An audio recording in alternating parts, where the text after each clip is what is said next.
자, 지난 시간부터 우리는 사도행전을 시작을 했습니다. 사도행전 1장 굉장히 중요해요. 우리의 교회의 태동, 생성의 과정, 우리가 다니고 있는 교회가 어떻게 출발했는가를 보는 것은 굉장히 중요한 의미가 있죠. 예수님이 이제 부활하시고 승천하시기 직전의 40일 동안에 제자들에게 무엇을 가르치셨는가, 무엇을 강조하셨는가, 이게 우리가 지금 다루고 있는 내용입니다. 지난 주일은 하나님의 나라의 일을 말씀하셨다. 40일 동안 하나님의 나라, 그러니까 하나님의 나라가 얼마나 귀중한가, 하나님의 나라로부터 시작해서 하나님의 나라에 대한 얘기가 사도행전 전반의 얘기입니다. 자, 이제 제자들에게 마지막 당부하신 얘기가 오늘 4절에 나오는데요. 사도와 함께 모이사 그들에게 분부하여 이르시되 예루살렘을 떠나지 말고 내게서 들은 바 아버지께서 약속하신 것을 기다리라 그랬습니다.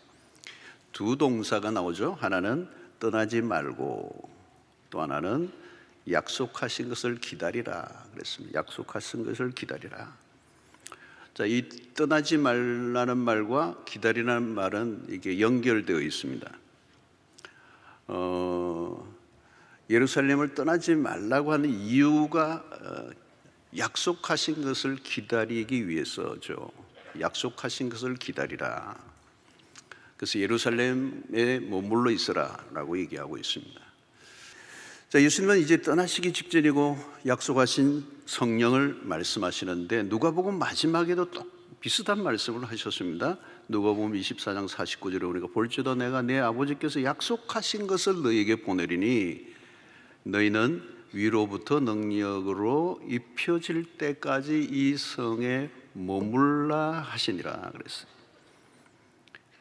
자, 이것은 성령을 가리켜 말씀하신 것인데 이것은 앞부분에서도 여러 번 언급을 하셨습니다. 복음서에서. 자, 요한복음 16장 7절을 보면 그러나 내가 너에게 실상을 말하노니 내가 떠나가는 것이 너희에게 유익이라. 내가 떠나가지 아니하면 보혜사가 너희에게로 오시지 아니할 것이요 가면 내가 그를 너희에게로 보내리니 그랬습니다. 이 말은 사실 제자들이 좀 알아듣기 힘들었을 겁니다. 주님이 떠나가는 게 유익하다, 그게 무슨 말이지? 그런데 예수님은 내가 떠나야 다른 보혜사가 오신다. 바로 이 보혜사는 성령을 말씀하고 있는 것입니다. 자, 성령은 육체를 가지신 예수님과 달리 시공간을 넘어 동행하시는 분입니다. 육체를 가지고 계신 그리스도는 공간적 제한을 받으십니다. 갈릴리라고 하는 그 공간적 지배를 받으셨지만 이제 성령이 오시면 훨씬 더 효과적으로 시공간을 넘어서서 언제든지 제자들과 함께 하시고 제자들을 도와주실 수 있기 때문에 내가 떠나는 게 더 유익이다 이렇게 하셨어요. 자, 이 성령이 오시기까지 기다리라, 그 말씀을 하신 것입니다. 사랑하는 성도 여러분, 오늘 우리의 신앙의 첫 출발이 뭐냐 하면 사실은 기다림부터 시작이 되는 것입니다. 성령을 받지 않고 나서면 우리는 실패할 수밖에 없기 때문에 그렇습니다. 그래서 성령에 임하실 때까지 기다리라, 그 말은 우리는 수동태로 있어야 된다. 내 힘으로가 아니라 내 힘을 능가하는 힘이 나를 사로잡을 때까지 기다리라. 자, 그래서 오늘 이 제자들에게 약속하신 게 뭐냐? 성령이신데 그 성령을 왜 기다려야 되는가? 그 성령이 우리에게 권능을 주시기 때문에 그렇다는 거예요. 그래서 8절을 보면 오늘 이 사도행전의 핵심적 구절인데 우리 함께 다 읽어보겠습니다. 8절 한번 읽어보겠습니다. 시작. 오직 성령이 너에게 임하시면 너희가 권능을 받고 예루살렘과 온 유대와 사마리아와 땅끝까지 이르러 내 증인이 되리라 하시니. 자, 여기에 성령이 너에게 임하시면 너희가 무엇을 받고요? 권능을 받고 그랬어요. 권능을 받고. 이 권능을 영어 성경으로는 그냥 영어로는 파워예요. 파워. 그런데 이 권능이라는 단어의 헬라어, 이 그리스어로는 다이나미스라고 그래요. 두나미스라는 표현을 쓰는데 다이나마이스. 자, 여기에서 무슨 단어가 왔느냐면 다이나마이트라는 단어가 왔어요. 이게 뭐냐면 파워, 힘이라는 단어. 이게 언제나 잘못 쓰여질 수 있다는 것입니다. 예수님의 제자들도 사실은 하나님의 나라의 이야기를 잘 못 알아들었어요. 그리고 그들은 어떤 힘으로서의 정치적 회복을 늘 이해했습니다. 오늘 이 1장 8절에서도 언급된 이 권능이라는 단어를 예수님의 제자들이 제대로 이해했을까라고 하는 것입니다. 제자들이 예수님을 따라다닐 때 언제나 세속적인 힘을 가지려고 했습니다. 그들은 예수님을 통하여 세속적 성공을 생각했고, 예수님이 정치적 메시아가 되면 내가 오른편 왼편에 앉을 것이다 라고 논쟁을 그들끼리 했어요. 베드로는 말구의 길을 칼로 잘라버리는, 소위 말하면 순간순간 이 세속적인 힘, 파워가 이렇게 솟아 나왔던 것입니다. 그 세상의 힘으로 무엇인가를 이루고자 했는데, 그러나 주님은 오늘 약속하신 이 권능, 파워라는 것은 전혀 다른 의미입니다. 세속적인 힘이 아니라는 것입니다. 우리가 언뜻 생각하면 세상적인 힘을 많이 가지면 하나님의 나라 일을 더 수월하게 할 것이다, 이런 생각을 할 때가 있습니다. 교회에도 유력한 사람들이 많이 나오고 돈 많은 사람들이 나오면 훨씬 더 강력한 일을 할 수 있을지 않을까, 이런 생각을 해요. 그러나 여러분, 그렇지 않습니다. 세상의 힘이 들어오고 세상의 힘을 의지하면 교회는 약화되게 돼 있어요. 세상의 힘을 추구하면 교회는 위험해집니다. 세속적인 힘을 부러워하거나 쌓으려고 해서는 안 된다는 거예요.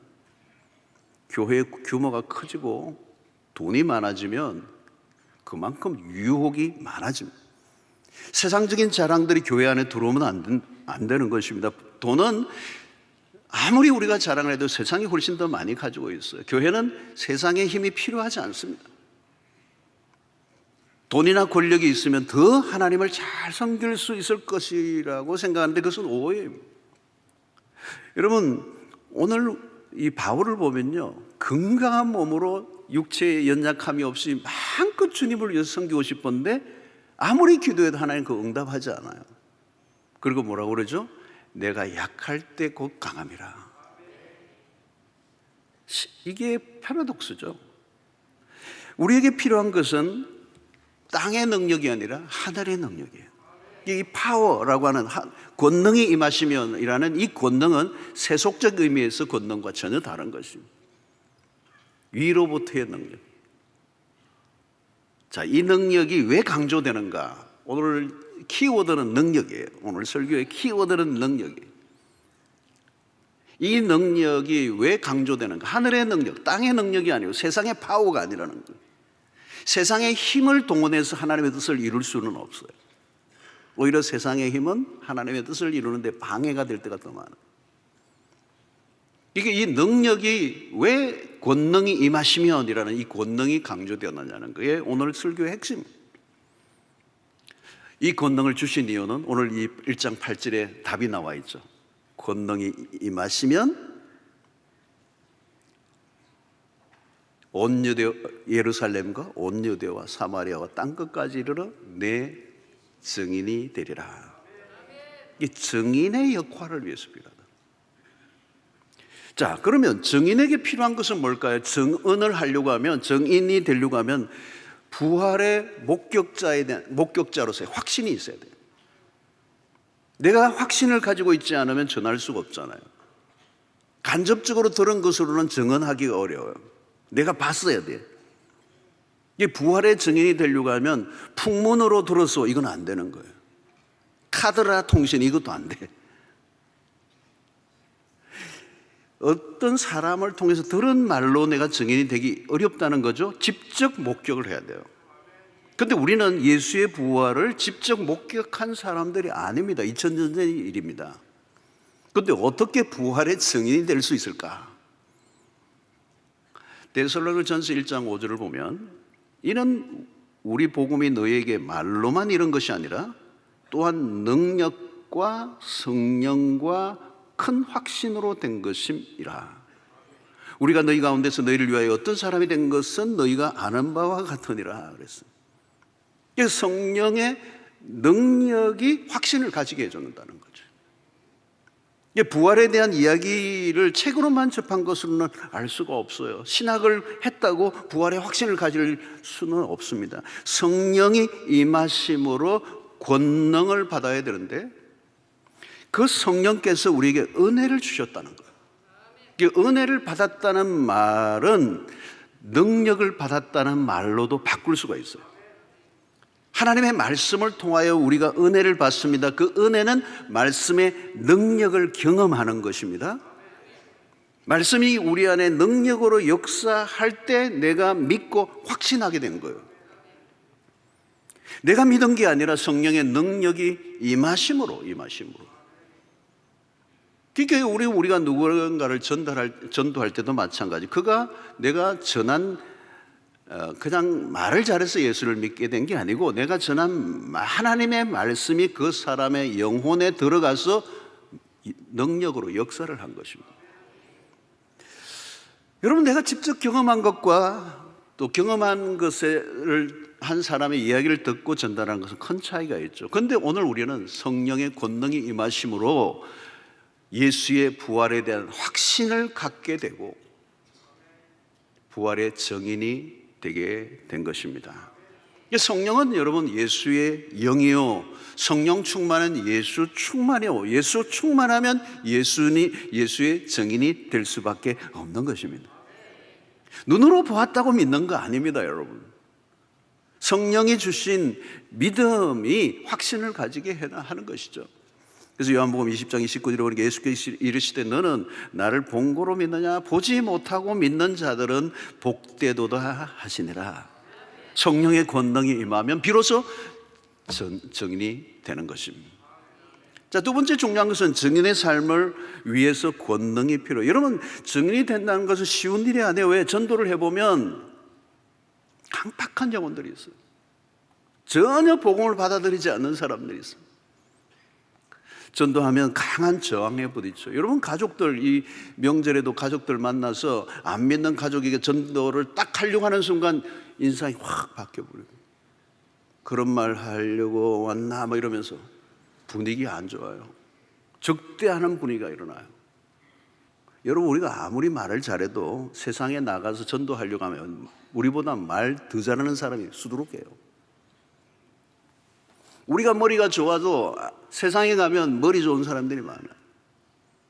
무신론자들, 무신론의 신앙으로 우리는 교회 안에서 믿음이 좋은 사람 많지만 무신론도 믿음이거든요. 없다는 것도 믿음이잖아요. 무신론에 믿음 좋은 사람도 많다는 거예요. 그렇게 예수를 믿는 사람을 골탕을 먹이려고 준비하고 있는 사람들도 있어요. 그러니까 어설프게 접근했다가는 어림도 없습니다. 우리의 실력으로 예수 믿게 할 수 없습니다. 인간의 언변이나 설득으로 천국의 비밀을 사람들에게 깨치도록 할 수 있을까요? 불가능합니다. 그러니까 위로부터 능력을 받아야 된다는 거예요. 그러니까 내 증인이 되리라. 누구의 증인이죠? 그리스도의 증인입니다. 그리스도의 증인이 된다면 그리스도께서 그 임무를 맡기셨기 때문에 감당할 능력도 주신다는 거예요. 그냥 가라고 하시지 않아서 임무 수행에 필요한 것들을 주신다는, 그게 바로 권능이라는 것입니다. 그 권능 안에는 많은 게 들어있어요. 그때 필요한 말씀을 깨닫게 하시는 것도 하나님의 능력이 임한 거고, 때로는 그에게 영혼에 필요한 어떤 것들을 위해서 기도할 때 그 기도가 응답되는 역사가 일어나 기적이 일어날 수도 있고. 내 증인이 되리라. 그 말은 내가 너를 쓰겠다는 것이고, 쓰시겠다는 말은 하나님의 도구가 되는 거고, 하나님의 능력이 그 안에 부여되어서 그 미션을 수행하도록 하시기 위해서 하늘의 권능을 주신다는 것입니다. 이 권능이 여러분들에게 임하게 되기를 주 이름으로 축원합니다. 그 다음에 중요한 것은 이 증인이라는 이 말에는, 이 말의 헬라어가 이 마르투스라는 단어예요. 마르투스.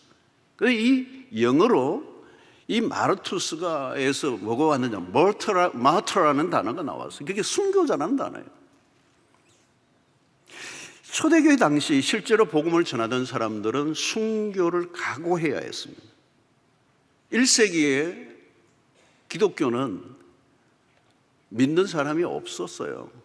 교리화되지도 않았고 신학적 연구도 없었고, 그냥 예수 그리스도가 우리를 위하여 십자가에 죽으시고 부활하신 그 부분에 대한 이야기가 마치 이교도들이 그냥 전하는 아주 거짓 복음처럼 들려졌기 때문에 전하면 죽이려고 했단 말이죠.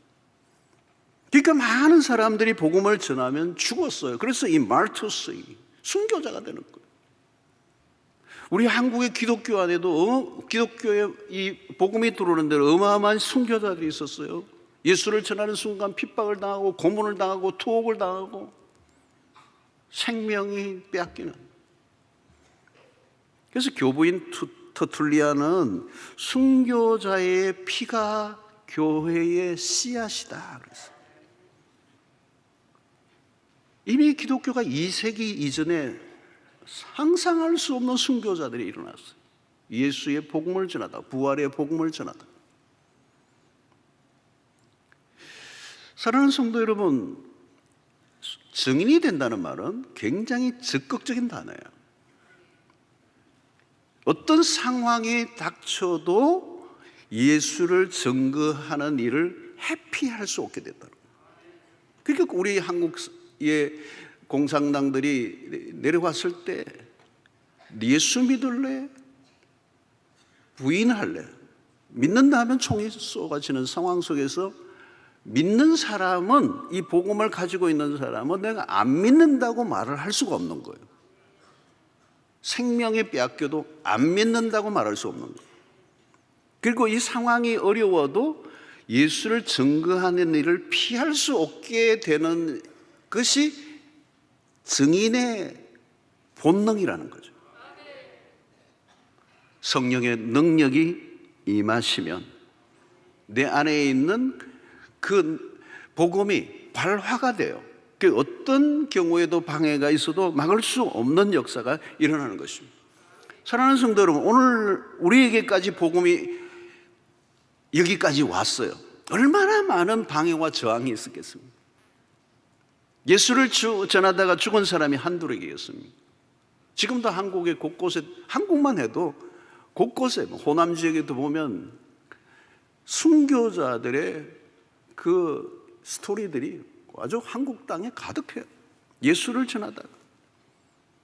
그럼에도 불구하고 복음의 증인들은 또 일어나고 또 일어나는 것입니다. 2000년의 역사 속에 계속 일어난 것입니다. 아무도 막을 수가 없었던 거죠.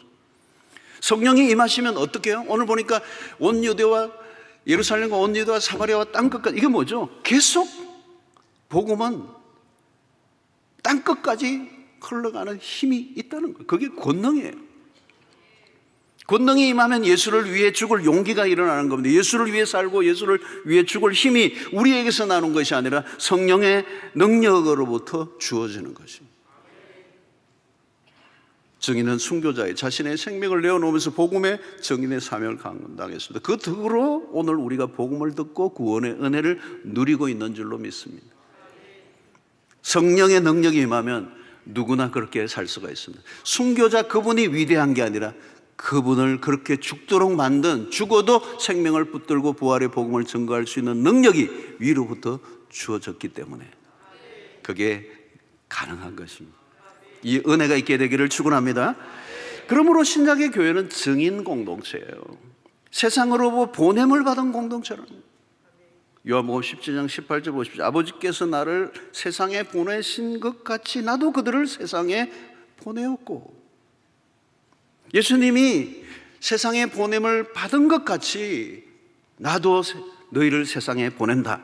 부활하신 주님이 제자들에게 나타나 처음 하신 말씀이 이 말씀이에요. 요한복음 20장 21절의 말씀이죠.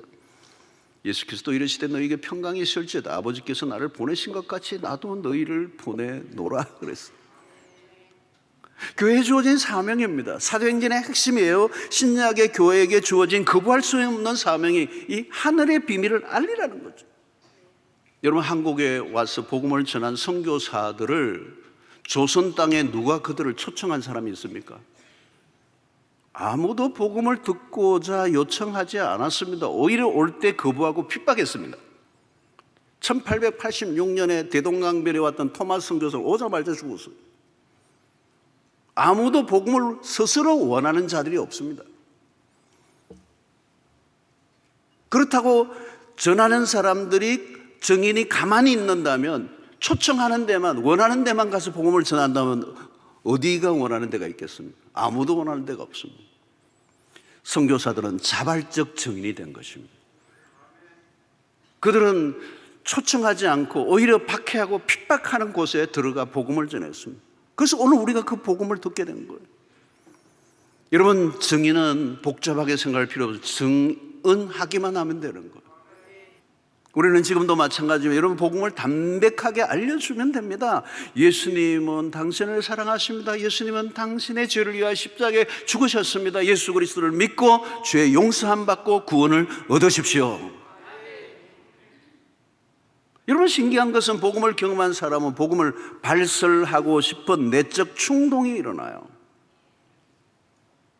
내가 말해주고 싶은 마음이 일어나게 되었다는 거죠. 누가 물어올 때까지 도무지 기다릴 수가 없었습니다. 성령이 오셨습니다. 성령이 우리 안에 진리에 대한 확신과 증거의 능력을 부여해 주셨습니다. 모든 것은 성령이 하시는 것이죠. 여러분, 오늘 시대는 성령의 시대입니다. 성령이 예수를 믿게 하시고, 성령이 우리를 하여금 증인이 되게 하시고, 성령이 오늘 또 교회를 일으키시고, 성령이 임하시면 신비로운 힘이 생깁니다. 다른 것이 아무것도 없어도 성령의 권능이 임하면 구원의 역사가 일어나고 교회가 살아나고 생명의 역사가 일어나게 될 줄로 믿습니다. 사랑하는 성도들, 역사는 어디로 흐르고 있습니까? 역사의 축은 하나님 나라 중심으로 돌아가 있습니다. 아직은 하나님의 나라가 현재 진행형이에요. 이때 우리가 할 일이 뭘까요? 복음 전거예요. 복음을 전하기 위해 교회가 존재하는 것입니다. 오늘 8절에서 이 말씀하는 내 증인이 되리라 라고는 이 말씀과 함께 살펴보아야 할 말씀이 마태복음 28장 18절로 20절의 말씀이시죠. 모든 민족을 제자로 삼으라고 하는 이 비전, 이 하나님의 나라의 확대, 주님은 다시 오실 것입니다. 우리는 그 날을 기다립니다. 마태복음 28장 20절에 이 말씀하죠. 내가 너희에게 분부한 모든 것을 가르쳐 지키게 하라. 볼지어다 내가 세상 끝날까지 너희와 항상 함께 있으리라 하시니라. 마지막 때까지 하나님이 주님의 백성, 주님의 교회와 함께 하시겠다는 겁니다. 때로는 교회가 역사 속의 위기를 맞기도 하고 허접한 모습을 보기도 하고 무너지기도 하지만 끝까지 주님은 당신의 백성들과 함께 하실 것이기 때문에 교회는 승리할 것이고 세상 끝날까지 주님의 교회를 통하여 열방의 복음을 전거하는 그 사명을 감당하게 하실 줄로 믿습니다. 그러므로 지금은 심판이 유보된 상태에 있어요. 그 나라가 임하기 전에 끼어있는 이 상태에 우리가 해야 할 일은 더 많은 사람이 구원을 받아 하나님의 나라로 이끌려 드리도록 우리로 하여금 정인의 삶을 살라는 것입니다. 사랑하는 성도 여러분, 오늘 우리가 해야 될 일은 예수의 정인의 삶을 사는 거예요. 그런데 우리의 힘으로는 불가능해요. 하늘의 능력이 임할 때 이 복음, 이 부활의 복음, 이 생명의 복음을 위해서 내 생명을 걸고 싶을 만한 그 확신을 주는 분이 성령이시요. 그리고 이 복음을 전할 때 성령의 권능이 임하셔서 아무리 강팍한 심령이라도 그 심령을 꿰뚫고 들어가서 복음 앞에 무너지게 만드는 능력이 성령의 권능이기 때문에 두려워하지 말고 찾아가서 적극적으로 내가 있는 곳에서 예수의 복음을 전하심으로 이 마지막 때 하나님의 나라에 우리의 사랑하는 이웃들을 다 초청하고 이끌어들이는 일에 쓰임받는, 그래서 하나님의 나라가 가까이 도래한 이때 이 정인의 삶을 포기하지 않고 우리의 삶의 모든 초점이 예수 복음 전거하는 일에 맞추어지는 은혜가 있게 되기를 주의 이름으로 축원합니다.